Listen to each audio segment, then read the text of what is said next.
एक बार प्राचीन जापान में हाकुइन नाम के एक प्रसिद्ध ज़ेन गुरु थे।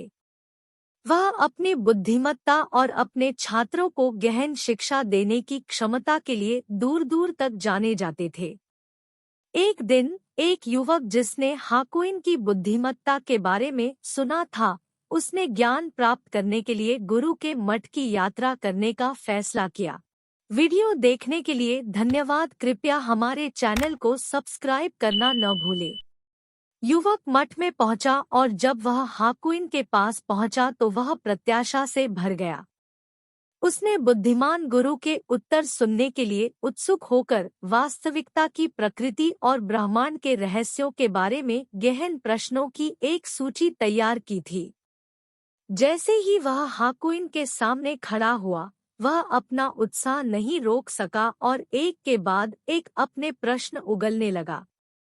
हाकुइन, जो शांति से अपनी चाय पी रहा था, ने धैर्यपूर्वक सुना जब युवक ने अपनी पूछताछ प्रस्तुत की। युवक के खत्म होने के बाद हाकुइन बिना एक शब्द कहे अपनी चाय पीता रहा। युवक बहुत अधिक निराश हो गया। मास्टर जवाब क्यों नहीं दे रहा था? उसने सोचा कि हाकुइन जानबूझकर उसे अनदेखा कर रहा होगा या शायद वह उसके प्रश्नों की गहराई को समझने में असमर्थ था। निराश और कुछ हद तक क्रोधित होकर युवक ने कहा, आप मेरे गहन सवालों को नजरअंदाज करते हुए चुप क्यों बैठे हैं? क्या आप वह महान ज़ेन गुरु नहीं हैं, जिसके बारे में हर कोई बात करता है? आखिरकार हाकुइन ने अपनी चाय से ऊपर देखा। उसकी आंखें दयालुता से भर गई और कहा, आप काफी उत्तेजित लग रहे हैं। ऐसा लगता है जैसे आप अपमान का भारी बोझ ढो रहे हैं। मुझे बताओ, क्या आप चाहते हैं कि मैं उस बोझ को उतारने में आपकी मदद करूं? युवक अचंभित रह गया। उन्हें ऐसी प्रतिक्रिया की उम्मीद नहीं थी। एक पल के चिंतन के बाद उसे एहसास हुआ कि उसने वास्तव में अपनी अपेक्षाओं और अहंकार का बोझ उठाया है।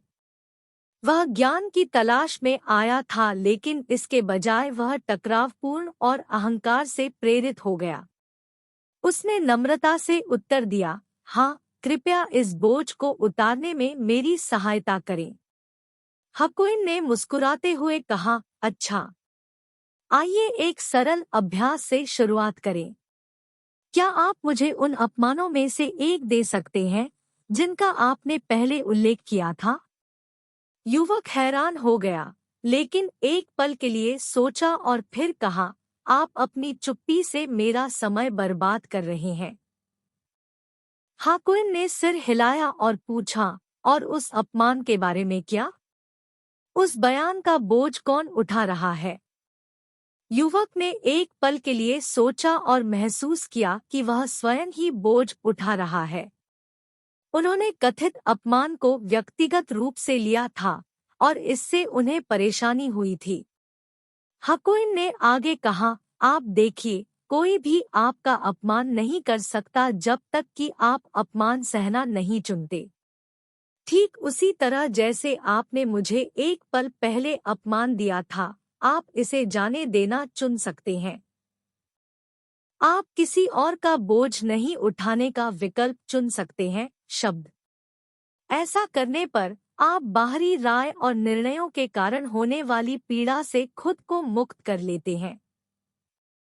युवक को अपनी समझ में गहरा बदलाव महसूस हुआ। वह ब्रह्मांड के बारे में जटिल सवालों के जवाब तलाशने आए थे, लेकिन उन्हें अहंकार और पीड़ा की प्रकृति के बारे में एक सरल लेकिन गहरा सबक मिला था। कृतज्ञता के साथ उसने हाकुइन को प्रणाम किया और कहा, धन्यवाद मास्टर। आपने मुझे एक सबक दिया है जिसे मैं जीवन भर अपने साथ रखूंगा। हाकुइन ने सिर हिलाया और अपनी चाय पीते हुए वापस आ गया और चुपचाप अपने युवा आगंतुक को याद दिलाया कि सच्चा ज्ञान अक्सर सादगी में निहित होता है और हम जो सबसे बड़ा बोझ उठाते हैं वह अक्सर हमारे खुद के बनाए हुए होते हैं।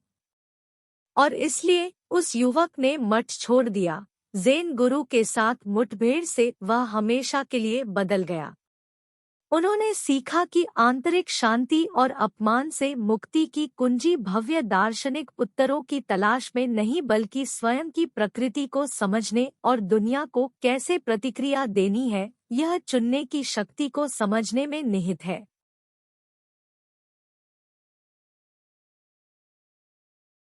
प्राचीन चीन के एक छोटे से गांव में दाशिन नाम का एक भिक्षु रहता था।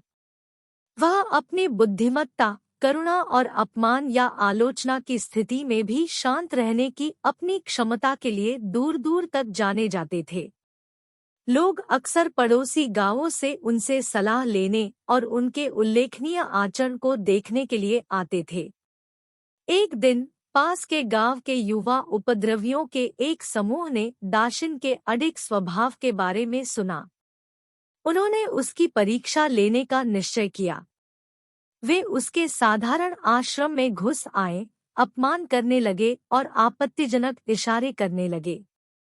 बूढ़े आदमी, तुम बुद्धिमान होने का दावा करते हो, लेकिन तुम सिर्फ मूर्ख हो। तुम्हारी शिक्षाएं बेकार है और तुम्हारी उपस्थिति एक उपद्रव है, उन्होंने उपहास किया। देशिन, जो शांति से ध्यान कर रहा था, ने अपनी आंखें खोली और अनियंत्रित आगंतुकों को शांति से देखा। उन्होंने मुस्कुराते हुए जवाब दिया, ऐसा लगता है कि आपने मेरे साथ अपने विचार साझा करने के लिए काफी दूरी तय की है। कृपया अंदर आएं और हम इस पर आगे चर्चा कर सकते हैं। उनके जवाब से युवा उपद्रवी हतप्रभ रह गए। उन्हें क्रोध या हताशा की उम्मीद थी, लेकिन इसके बजाय उन्हें दयालुता का सामना करना पड़ा। अपने आचरण से कुछ लज्जित होकर वे आश्रम में प्रविष्ट हुए। देशिन ने उन्हें चाय की पेशकश की और विनम्र बातचीत की और उनसे उनके जीवन और चिंताओं के बारे में पूछा। धीरे धीरे युवा उपद्रवियों को बूढ़े भिक्षु के शब्दों और कार्यों में ज्ञान और करुणा की गहराई का एहसास हुआ। उन्हें अपने अंदर परिवर्तन महसूस हुआ। जैसे ही वे चले गए, उन्होंने दाशिन को उनके आतिथ्य के लिए धन्यवाद दिया और संकटमोचक के रूप में नहीं, बल्कि उनका मार्गदर्शन चाहने वाले छात्रों के रूप में लौटने की इच्छा व्यक्त की। देशिन ने मुस्कुराते हुए उन्हें विदा किया, यह जानते हुए कि उनकी समझ गहरी हो गई है। पास का एक ग्रामीण, जिसने मुठभेड़ देखी थी, दाशिन के पास आया और पूछा, मास्टर, आप अपमान और अनादर के बावजूद इतने शांतिपूर्ण और दयालु कैसे रह पाए? देशिन ने उत्तर दिया, अपमान और अनादर उपहार की तरह है। यदि आप उन्हें स्वीकार नहीं करते हैं, तो वे देने वाले के पास रहते हैं। जब कोई आपका अपमान करता है, तो यह उनकी अपनी नकारात्मकता है जिसे वे साझा कर रहे हैं। यदि आप उनका उपहार स्वीकार नहीं करना चुनते हैं, इसे ले जाना उनका ही रहता है और यह आपकी आंतरिक शांति को प्रभावित नहीं करता है। मैं एक दर्पण की तरह हूँ, मैं केवल वही प्रतिबिंबित करता हूँ जो मुझे दिखाया जाता है। ग्रामीण ने समझ में सिर हिलाया और अपने साथ आंतरिक शक्ति की शक्ति और नकारात्मकता का शालीनता से जवाब देने के विकल्प के बारे में एक गहरा सबक लेकर चले गए। यह कहानी हमें सिखाती है कि हमारे पास यह चुनने की शक्ति है कि हम अपमान और नकारात्मक टिप्पणियों पर कैसे प्रतिक्रिया दें।